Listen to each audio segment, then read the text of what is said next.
your life is a series of actions that you initiate or don't initiate, and that your thoughts are going to control that roadmap. And so how are you using your mind today to either make yourself feel great or not? I posted on Instagram this morning, I said, listen, your destiny is ultimately controlled by a decision you already made this morning. Everyone watching this already made a decision this morning. This morning, they made it a life-changing, huge decision this morning. And that is either I'm gonna get up, enter the world with no intention, go through the motions to hopefully get by or survive, or I am going to get clear in this morning about what I want, what I'm going after, who I'm going to be, how I'm going to serve, and whether or not I'm going to be excellent and extraordinary or not. And the problem is most people never make that conscious decision.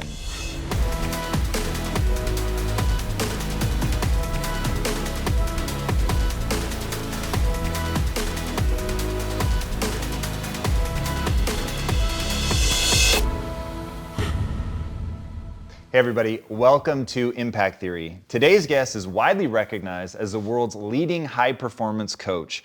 He's written a gaggle of books and topped virtually every bestseller list there is, including the New York Times, Wall Street Journal, and Amazon.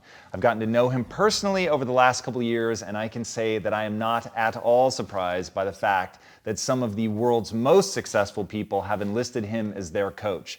He's worked with everyone from Fortune 50 CEOs to athletes and celebrities like Usher and Oprah, and he's the guy that millions of people all over the world turn to when they want to break through to that next level. He's one of the top 100 most followed social influencers on Facebook with over 10 million followers. His podcast, The Charged Life, debuted at #1 on iTunes and stayed in the self-help top 10 for roughly 100 weeks.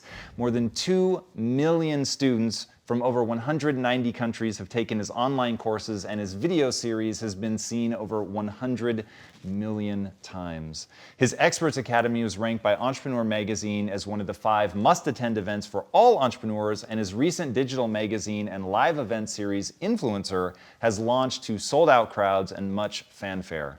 So please, help me in welcoming the man Oprah.com named one of the most successful online trainers in history.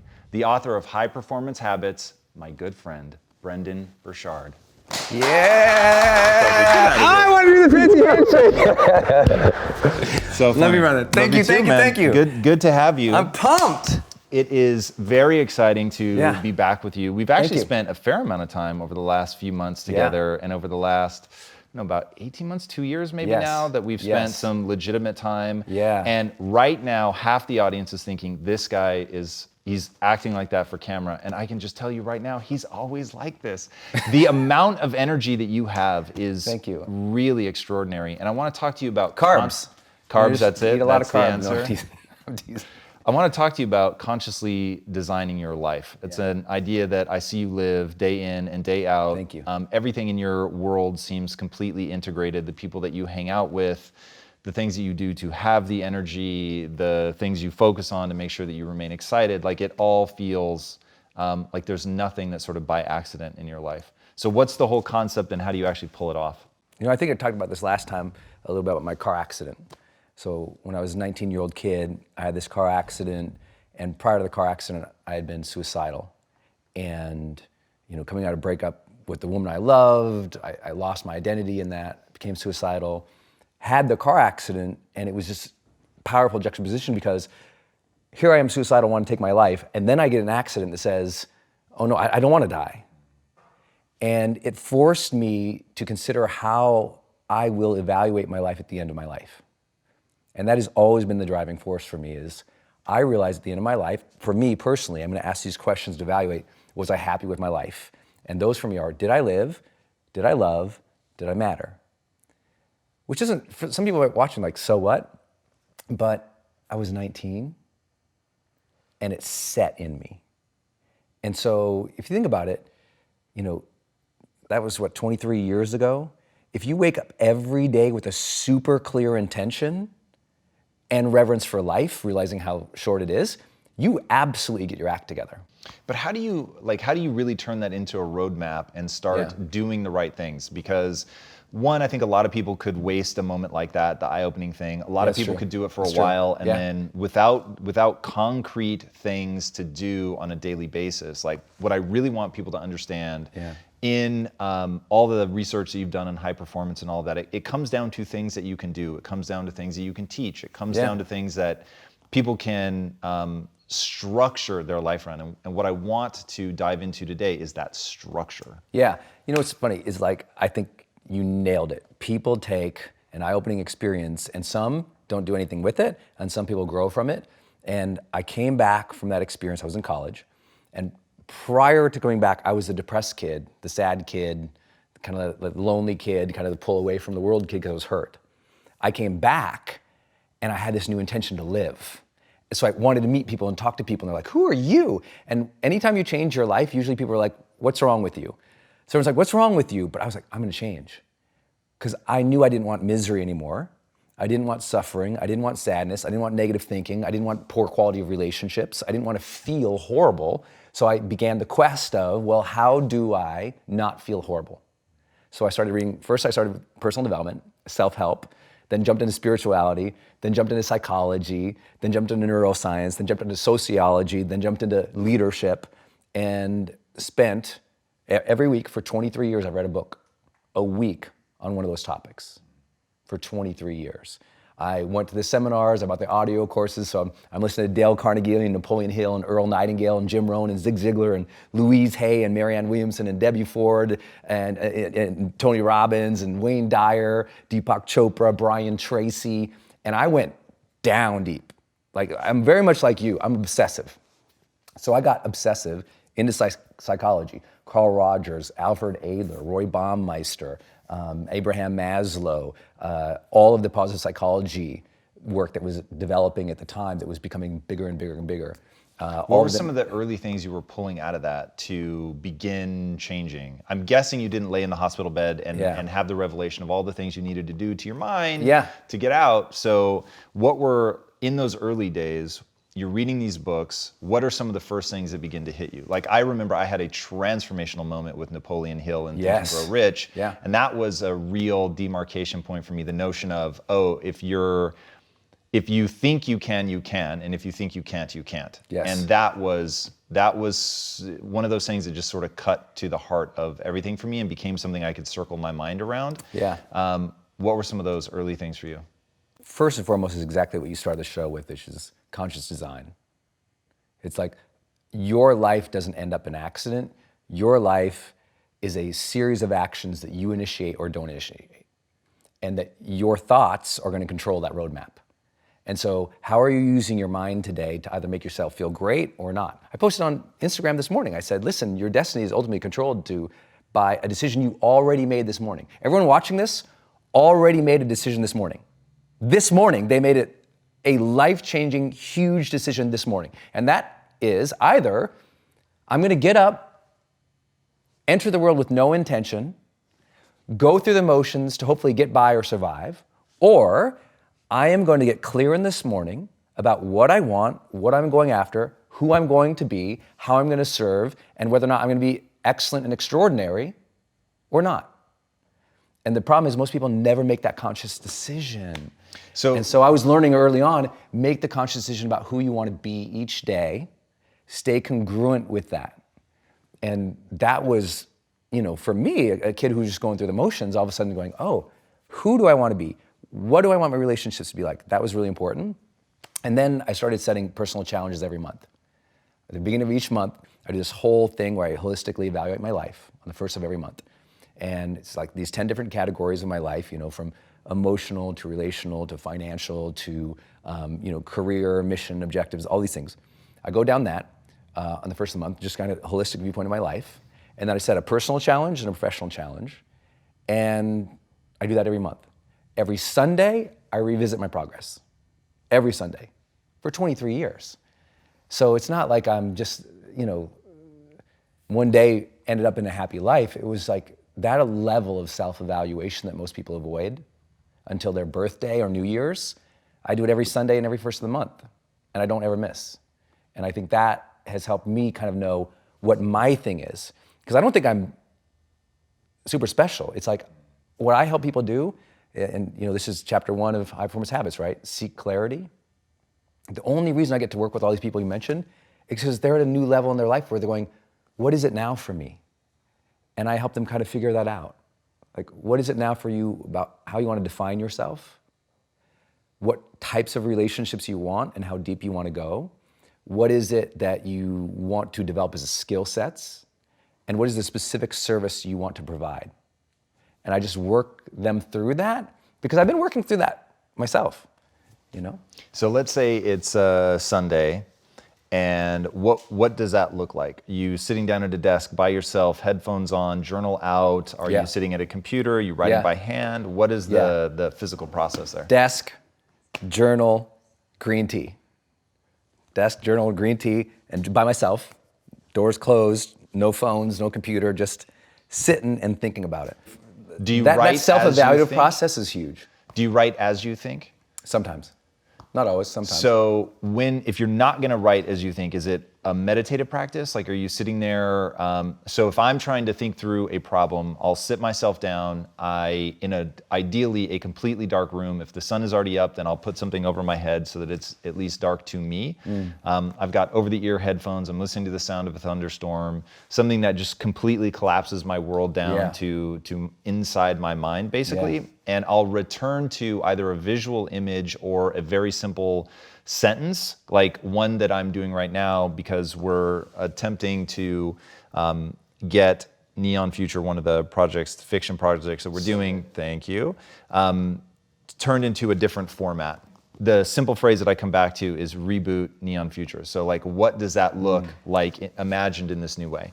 Yeah. And so I'll sit there and then imagery, words, whatever begin to flow, and then I'll start, I do that, but I'm actually typing. So I'll type out my ideas, and I definitely type as I think. So what is that? Is it, like, I would say my process is very meditative. Yep. Is yours meditative? Is it well, for different than that? For the Sunday thing, it's really self-evaluative and very planning oriented. So it's like, where am I? What do I need to do this week, this month, and just checking with my calendar. So on Sundays, a lot of it's like just deleting things. But a separate process. Deleting what things? Meetings, blocks of time. Things that have been booked for what's coming, and you're like, yes, because most of my schedule's been booked 6 months, 7 months out. So at any given Sunday, when I'm going through my evaluative process of what's important, what do I need to work on, I'll look at the schedule and notice, oh wow, here's that chunk of thing we scheduled 3 months ago, delete. I thought it was gonna be here, delete. Just like really clipping at the calendar. Most people don't have a calendar. So that's problem number 1. They're not strategically blocking time, moving towards the major things they want in their life. They won't say they're going through the motions, but the calendar reveals it. Like if I parachute in their life and I open up their calendar and there's nothing there, they can't possibly say they're living with purpose or intention. And that sounds so flippant to say, but I can't believe how many people, they're not planning their skill set development. They're not planning specific goal attainment on certain dates. They're just like, their calendar's completely empty and they're hoping it's gonna happen. And it's like, if you look at mine, it's like military-esque like planning. Like I'm going to hit these goals. It's going to happen. So that's a piece of it. But to what you were saying about the meditative process, I also every morning lay in bed and I visualize what I want. And I see, like when I wake up, I literally just lay there for an extra 2, 3, 4 minutes and I just kind of visualize and I'm thinking about the things that I want. So that happens every morning. Are you willing to share an example? Actual example. So from age of 20 to 26, probably 90% of the time, I would lay there and I would see myself on stages, big stages. And I would sit there and as soon as that image came up, I'd freak out. Like I'd imagine myself walking on a stage with an arena and I would literally just start sweating in bed. I'd lay there in bed, terrified, like just awfully uncomfortable because that wasn't me. But I was like, everyone was saying, your car accident story, Brendon, really made a difference in my life. This whole idea of having reverence for life and having, the intention of who you want to be, all these simple things that we talk about in personal development, but I'd share my story with people and think, oh my gosh, you need to teach that. And I was like, oh, I started hearing that. I said, maybe I'll learn to teach, I'll learn to talk. I'll be more expressive because where I'm from, I grew up in an Irish mining town that had been economically depressed for a century. Like men didn't communicate. There was no emotional expression. If their hands came above their waist, they were punching you in the face, you know? I mean, it was a very physical and very violent place I grew up in, but there wasn't emotional expression. So I'd lay there and I'd see myself like talking and moving on stage. If you visualize yourself on stage, people watching now or listening now, if you close your eyes and you see yourself on stage, public speaking, with no podium, no notes, to 10,000 people in an arena, most people will get clammy hands and start sweating if you really see it and think about it and feel it and put yourself there for 2 to 3 minutes. I did that for 6 years for 3 to 5 minutes every morning. I'd hear myself saying something. I'd see myself moving. I'd see the audience clapping or jumping up at the end. I'd see myself moving across the stage in ways I never moved. And that visualization created that skill set. Because then I'd go and sometimes I'd wake up and I was like, oh, that was good. And I'd try it out on the carpet. You know, I'd get up and like, oh, I like that. I'd try it out and I'd try it out just in my little dorm room, then my little apartment. And I was always trying things out and I always wanted to get better at it and I always wanted to get better at it. So it just depends. Sometimes it's a specific goal. Like right now, I'm also working on some, major media goals. And so I'm seeing myself and hearing myself talk through the deal with the people I'm pitching. The second visualization I do in the morning comes later. So I get up in the morning, I drink 20 ounces of water, I do 20 minutes of mobility, movement, and stretching every morning. Then I read for 20 minutes, something positive. For me, it's almost always a self-help book or a leadership book, almost always. Sometimes a business book, almost always self-help and leadership. Read that book. Then I go and I sit down with my high-performance planner, my green tea. I fill out the day, right? I look at the blocks of time that are already scheduled. And then what I do is my second visualization, which is I look at the major blocks of time that have been scheduled, just like this morning, and I close my eyes and I think, how do I do that thing with excellence? What would make that thing special? So this morning, before I got here, when I thought about this, because there you go, my high performance planner, impact theory, Tom Bilyeu, oh yes, 3 exclamation points, literally. So I looked at the schedule, I closed my eyes, and I thought, okay, what do I want to communicate on Tom's show? How do I want that to feel? What do I want to communicate? So I literally closed my eyes and I visualized those blocks of time. And how would I do them well? That's a superpower. Most people write their day out, and they just go about the day, and then sometimes they come back to the plan and they go, oh my God, I didn't even do it. Because I sit there and I think about, how do I do that well? That's a game changer. How do you actually audit yourself? How do you hold yourself accountable? Yeah. What are the standards by which you're measuring yourself? Which that alone I think is important. Yeah. And that's something that I feel like if I were going to put my finger on a high performance habit, I would say for sure my ability to look nakedly at how I'm performing, like yes. almost dispassionately. Me too. I'm not beating myself up. Yep. I'm not celebrating I'm just saying like either it's working objectively. or it's not. Yeah, so how do you do that? Well, in spirituality, it's just called being the observer. So you're observing your life dispassionately from a place of mindfulness and understanding where the judgment isn't there that's negative. And so that's a huge part of it. Because a lot of people, the reason they hate self-audits and they hate self-evaluation because it feels bad, but they're letting it feel bad.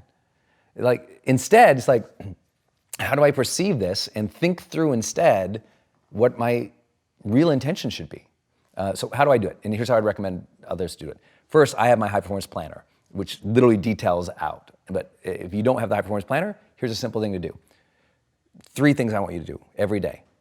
First, I want you to write 10 prompts for the morning for yourself. 10 prompts. Those prompts for you might say, how can I be a great mother today?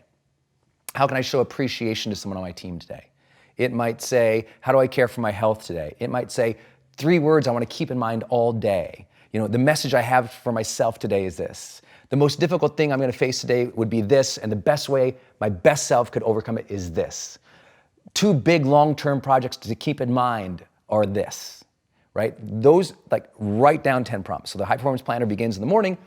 There's the 10 prompts that we know correlate with long-term success that we've measured.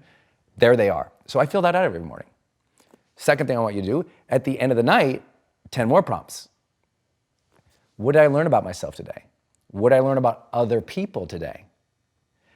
Did I demonstrate my best today? Where did I not? Where did I get stuck? Where did I get frustrated? What negative thought did I have today that I don't need to have anymore?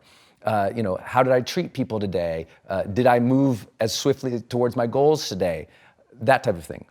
But the other piece about it is at night, I do the scorecard. So for me, it's the 6 habits of high performance now: clarity, energy, necessity, productivity, influence, and courage. And so there's the word clarity, and it says, was I very clear about exactly what I need to do today to move forward? Score 1 to 5. And so what you got to do, the third thing I want to do is build your scorecard for the end of the night. And your scorecard might say dad. Your scorecard might say leader. Your scorecard might say specific. But what I've made it is habit driven. So it's generate energy. Did I generate the energy I needed today to deliver my best? Productivity. Did I avoid distraction today and only focus on the needle moving activities? And what do you do if the answer is a low score on something? There's so many low scores in there. What do you do about them? I'm aware of it, and I take that, and what I do is I flip the page for the next day of the planner, and I just write down, don't get stuck here, don't do this. It's just a constant learning process. The nice thing about self-awareness is the human brain has an incredible capacity for guilt. And most people unconsciously let that roll over them and kick their butt and make a horrible life.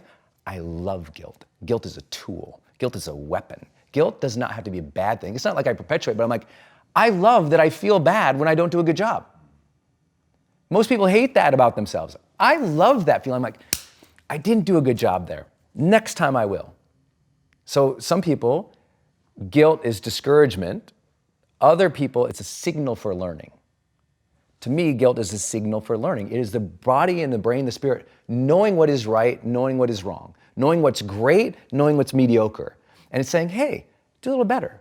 Now, if it's translated into a negative impulse, then some people call it guilt. But I'm totally cool with guilt. I think it's good that we feel bad when we do something that is below our standard or that's not right, because that impulse to go, I want to do that better. Like, I wanted to make sure I want to come back to my morning visualization. I'm going to be on Tom friggin' Bilyeu's show, one of my favorite people on the planet. I tell all my people to listen to your show, watch your show, like everybody. Like the other day, I was literally coaching a billionaire, and I was like, I'm supposed to be with Tom Bilyeu right now. You got to watch this stuff. You got to, like, everybody. I'm Tom.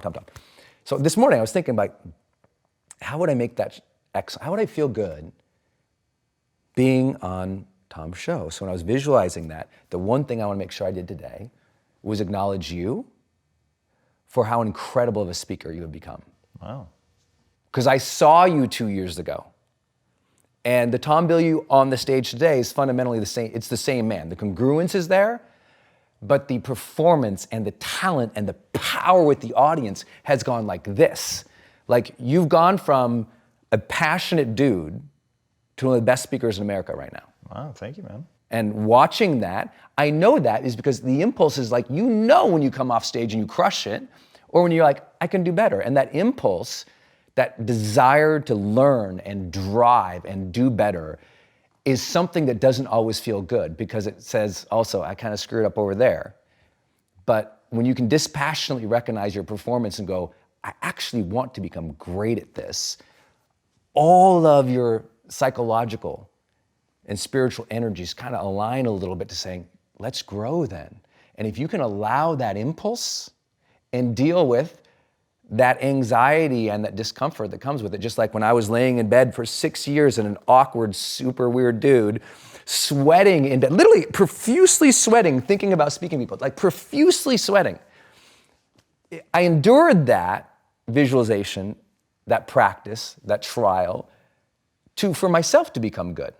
And was part of the thing that you're practicing when you're doing that, is it not having the anxiety response? Is that what you're trying to get to? Or are you just visualizing over and over and over, I would move like this, I would say things like this? Yeah. Was it purely tactical for you? Well, luckily I just knew that psychologically, with familiarity, the odds of decreasing anxiety is extremely high. So it's basically Same like with running fear. a simulation. Run that simulation, yeah, exactly, like a pilot. Running that simulation over and over and over. If you're a pilot and you run the simulation and it crashes 50 times, the first 10 you're mortified, the last 12 you're on the dials, And so I think just running the pattern over and over visually is really powerful. The world completely underestimates the power of visualization. Completely misutilizes the human power of contemplation. The number one thing I say to my high performance clients is going through the motions is the death of high performance. High performers don't go through the motions. Yeah, I think they've contemplated, they're intentional, they're thoughtful, they've practiced, they want it to go well. And the reason most people don't do that is because the pressure. It puts a lot of pressure on yourself. But that's what makes people great. I think you're very right about that notion of contemplation and the willingness to feel badly about something. I think self-reward and self-punishment is really, really important. Yes. And I think that if people don't sort of automatically have the guilty thing, which they probably do, it's more a willingness to lean into that and to say, okay, this is actually going to serve me, this is going to work for me. And I actually do wonder sometimes, as somebody who now basically has a profession of giving advice, at least on the one side of what I do. And so I think a lot about like who should actually take my advice, because my advice is not going to lead to a carefree, easy life. Right. Lisa was just saying, she was laying in bed last night thinking about me, and she said, how the fuck does he do it? Because there's just a level of things that I'm willing to take on, and one, I'm not even sure it's healthy for me, and two, I'm certainly not certain that it's healthy for other people. But what I do know is that I have a level of thrill and pleasurable obsession around it. So for me, it's fun. So when I think about the guilt or the momentary pain of fucking something up, and you talk about me getting better as a speaker, it's like that journey is, it is a very simple journey that requires you, though, to really accept that you're not very good at things right now. Yes. And that's fine. And so a big key for me has always been to think of my life not through the lens of a moment. Mm-hmm. And I used to tell this to my employees all the time, like, stop judging yourself through the lens of a moment and start judging yourself through the lens of 10 years. If you think of yourself in 10-year increments, like, you will blow your fucking mind. So if you're embarrassed today about where you are, don't compare yourself even to yesterday, which may not soothe that and encourage you to push forward. Think back 10 years. My gut instinct is, unless you've really been treading water, in which case then leverage that pain to never do that again. Yeah. But if you think back to where you were 10 years, chances are, like, you're gonna be blown away with how far you come. And so then it's like, all right, then I'm just gonna focus my gaze 10 years in the future and start saying, what would I have to do to be somewhere where I'd be blown away then with where I'm at now? Yeah. But it really does require you to say, okay, I'm the pride that I'm going to establish is actually around my willingness to look at the fact that I'm not good right now today. Yeah. And that to me is it's really simple, but it is very hard to do for people that are unintentional about their emotional life. Yeah. So how have you learned to read your emotions, to not just give in to them, and to have the same kind of high degree of consciousness around how you shape that as well? One, revisiting it a lot, but let's give a framework to what you're talking about, and then we'll drop into the emotion piece. I love that you keep saying it's simple, and for some people they don't think that way, so it's not simple. So let's give them a framework. Number one, what we're really talking about here is contemplation. Really thinking through and using the power of thought of what do you want to be like, what are the skills you want to deliver, what's the service you want to offer to the world. Number two, the consistency of action to not only create that in your own body and your own mind, but start creating that result in the world. That's really important. Number three is courage, because it takes courage to put yourself out there and try to get a little better. Like, it was even just laying in bed, visualizing myself doing something on stage that was way outside my boundaries of like comfort, like walk across the stage really fast, like walk down in the audience and give high fives and, say something strong, or, admit something or share something vulnerable. Like, that's courage. That's scary. But the other thing is, I think that you and I have always had, which sometimes is undervalued, is we also had community. we had other people around. You had Lisa, I had Denise. We had people in our industry or our peer set who we looked up to or who we could learn from or who we could be like, this sucks, this is hard. And for me, coming back to your emotional element, that has been everything for me, community. Having people in my life who I can, when I'm on the road for X amount of time, or I'm dealing with a super hard client, or we're rolling out a leadership program to a Fortune 50 company, or I'm doing my first major deal with Oprah Winfrey Network, and I don't know what to do. I am so incredibly fast of asking people what to do. I'm also incredibly fast in sharing how I feel about it. Being like, I feel really awkward about this. I'm unsure. I'm having a lot of self-doubt. How would you deal with it? Like, I'm somebody who expresses his emotions all the time. My frigging tagline is bring the joy. Like, everybody knows that. Why? Because I want to make sure people know we're going to create this energy. Because emotion is not something you have, it is something you generate. Emotion can be an impulse, but feelings is our interpretations of those impulses over a period of time. And I said, I want to feel vibrancy, joy, love, connection, satisfaction, fulfillment in my life. So I'm going to learn to generate those emotions. How do you learn to generate the emotions? You read psychology. How do you learn to generate the emotions? You try. Like, you're just like, we're going to have date night tonight. I'm going to make it a fun night. I'm going to make it a fun night. I'm going to do things to see, can I make people laugh? Can I make people turn their lights on? You learn to control your own emotions and or deal with them in better ways as you decide to be a more mature person. Let me see how many people I can turn off right now by dealing with another element of this. So everything you just said is A, true, and B, super powerful. There is a different reason that I say that it is simple. And admittedly, this is because this is the journey I had to go on. But have you seen Fight Club? Yeah. All right, there's a part in Fight Club. And the gift that I would like to give the world, if I had, which I did not, but if I had sat down and set my intention for, what do I want to convey? This is one of my top 5 things that I want to get across to people if you really want to succeed. Yeah. There's a moment in Fight Club where he puts his hand out and the guy puts a caustic solution on the back of his hand and it burns. And he tells him that he has to just leave it there. And he ends up holding his hand down so that he can't take it away at first because it hurts so badly. And then finally he releases and the guy has the strength to leave his hand there and let it just burn. And what I'm saying is you have a mechanism in your mind called the psychological immune system. Its job is to get you to pull your hand away, to wash off the thing that burns, and hey, you're fine again.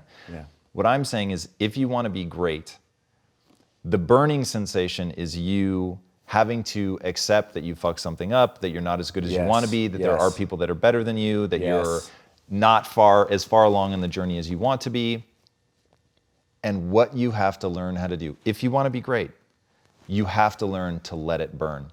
And even though your impulse is going to be to turn away from that, to not look at it, to soothe it by saying it's them, it's their fault, they fucked it up, I grew up in the wrong place, it's fine for them, they're wealthy. Like whatever excuse you use to try to let yourself off the hook for not being where you want to be, instead of saying, actually, the power is the ability to let it burn. And one of my employees was just asking me yesterday, and he said, how do you not get overwhelmed?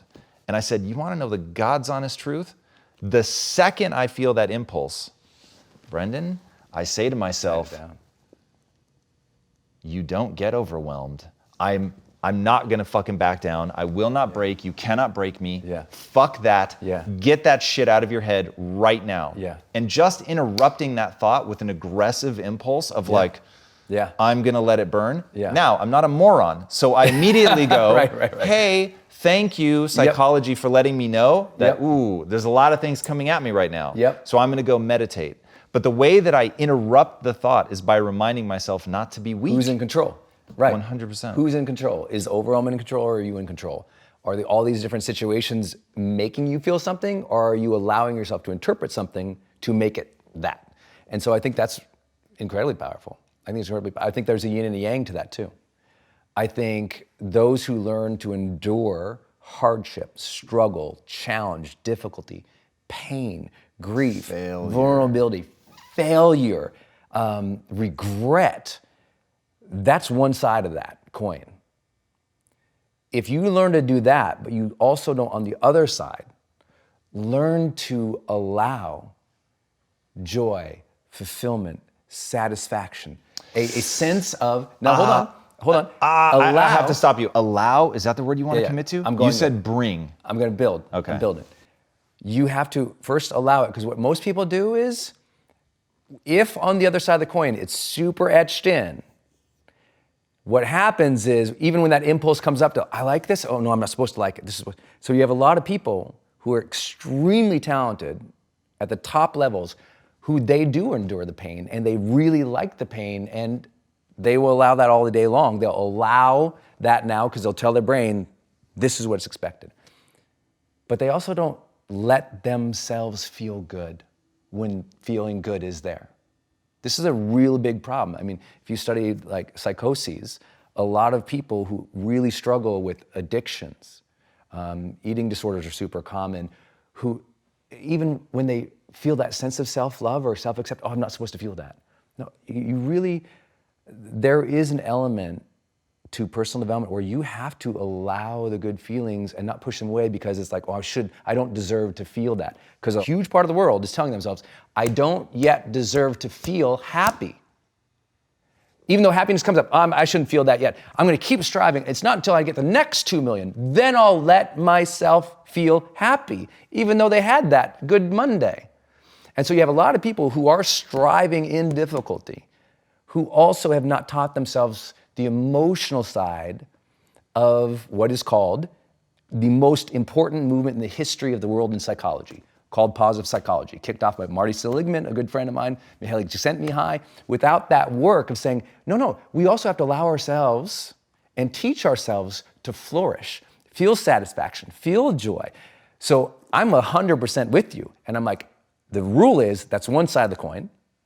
And the other rule is, make sure you teach yourself to generate the positive emotions. Because what happens is, if you don't teach yourself to generate the positive emotions as well, then what ends up happening is you burn out, or you become a cliche of the person who had it all and never felt fulfilled.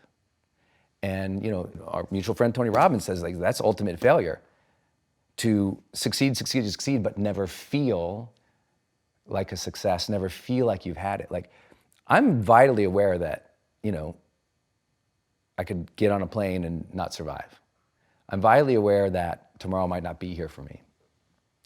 I don't want to grit and hustle it out and never feel the joys of life, that satisfaction, that pleasure of, you know what, gosh, good for you.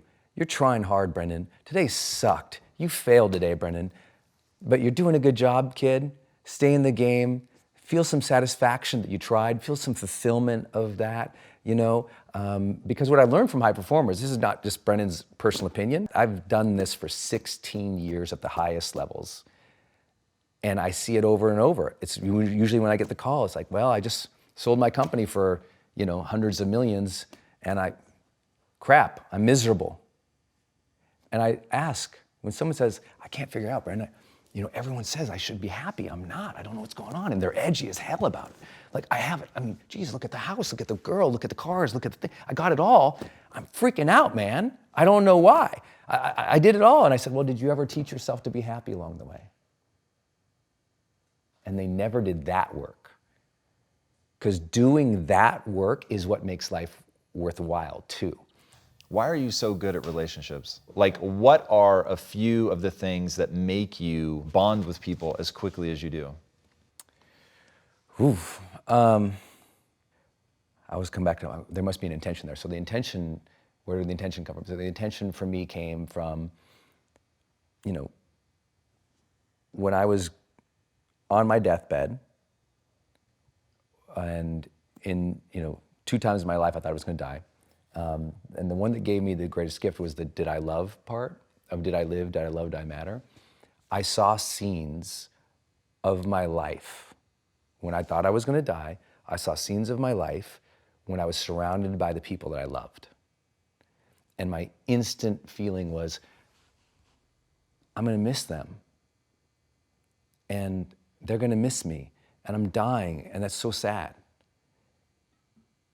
And that was as important as, did I live my life or did I make a difference? It was like, I'm so sad. And I got that as a 19-year-old kid.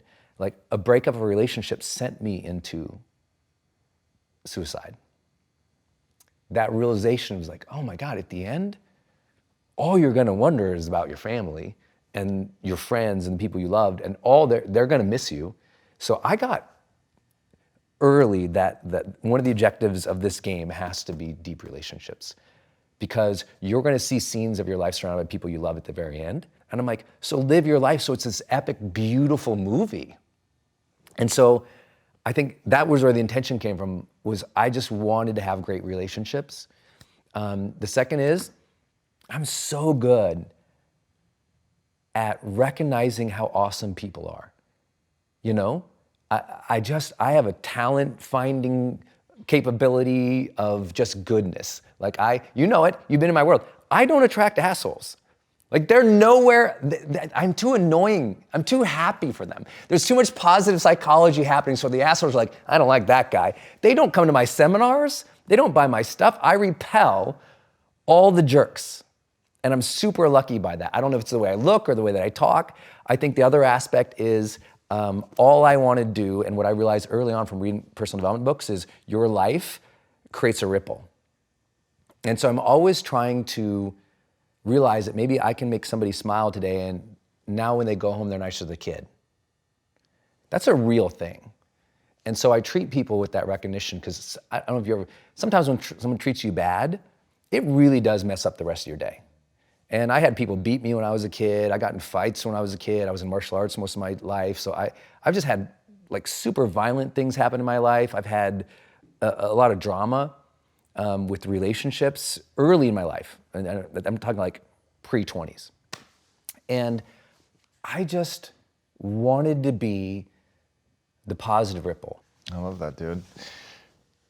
Where can people find out more about you? Listen to The Brendon Show, my podcast, The Brendon Show, because I'm really excited, because we've basically taken some of the best I have of all my online courses. I got 28 online personal development and professional development courses. We take little clips of those best courses. We take clips of my live casts that people pay for that they don't get to see. We put that on The Brendon Show. So I'm really proud of that podcast right now, because just the best of stuff is in there. And then just on Instagram, on the gram, man, just sharing my things. But my favorite place for people to meet me is in your local bookstore. Go look for the B's. Last name is Burchard. Find those 6 books, pick up one, and if you don't like it, use it as a doorstop or like a table leveler. But my first and greatest passion is people. When I'm at a party and people introduce, if we were somewhere and you're like, how do I introduce you, Brendon? Say I'm a writer. I love writing books. Wow. Books save my life. Yeah, I hear that for sure. All right, I've already asked you what the impact you want to have on the world is, and the first time that we sat down together, so I'm going to ask you a slight variation. What is the one change people could make in their lives that would help them have the biggest impact? The one change? Yeah, what could they do or stop doing that would allow them to have, because so many people that watch this show, if you ask them what they want to do with their lives, they're going to say, I want to help people, or I want to have impact. Yeah. But many of them fail to have the impact they want to have because they aren't doing XYZ, or they should start doing XYZ. I have 2 answers, but you're going to like them because they're totally in alignment. This is one reason we're brothers. First one, it has to be a mindset shift specific one, a very specific one that's everyone's struggling with right now, which is really giving yourself permission to have the ambitions you have. Most people are half-hearted, half interested, half engaged in their actual dream and actual ambition, because they either fear it or they feel insecure or incapable. And teaching people, I literally just had this conversation with one of the most successful people in literally the world, in the top 0.0001% category of revenue, has not fully expressed and owned their ambition. Instead, people apologize for their ambition, hide their ambition. You have to learn to own your ambition, speak of the ambition, chase the ambition, drive the ambition, and lead the ambition. It is a full both allowance, back to the words, allowance of the ambition and an active generation of that ambition. The further you are from your ambitions, the more miserable you are. And most people don't even look at their goals every day. So no wonder we have a world that says, I'm disconnected. It's like, no, wake up. Like I ask people all the time, did you look at your goals today? That's literally personal development 101 is have goals, look at them. Most people do not do that. I want you to not goals. I want you to deeply visualize, feel, sense, and talk about your ambitions way more. Like I love that about you. You're like, I'm gonna build the friggin' Disney of this nonsense. And everybody around you knows it. You know how rare that is? That's one reason I love you. People who are scared to communicate about their ambitions are cheating themselves in the world from supporting them. I coached an Olympian. I love this. It's in High Performance Habits. I wrote really briefly about it. But she had won several world records and world championships, but never a medal. And this was a big goal for her. And then she did, and I was working with her. And then afterwards, we were having this conversation. I said, what made the difference? She says, you know what? One day, it wasn't training.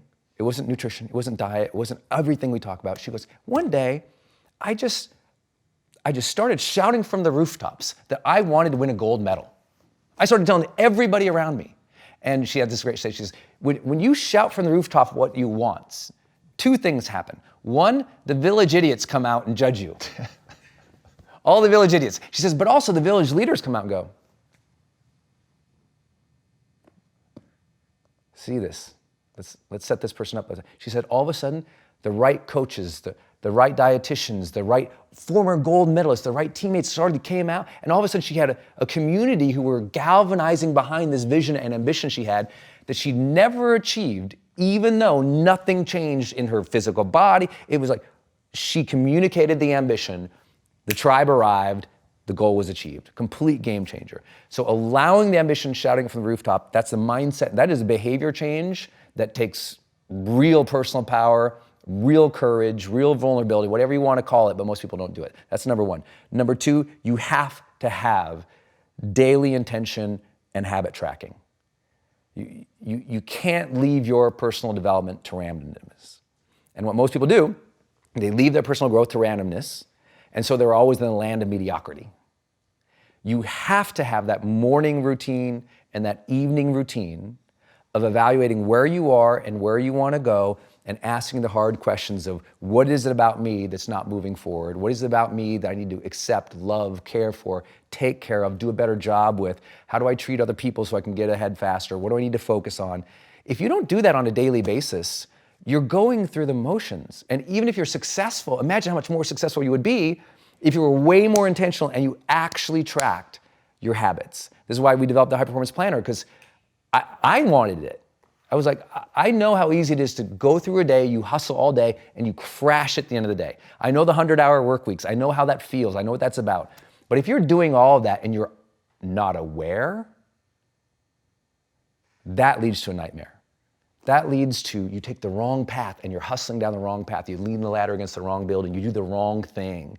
The awareness on the daily is something people need to build into a routine and physicalize, like write, not a note on your phone, a journal, workbook, planner, something that you actually connect pen to paper, you think through. And if we can get you ambition, clarified ambition, speak the ambition, own the ambition, and you're actually intentional in tracking each day, you win this game.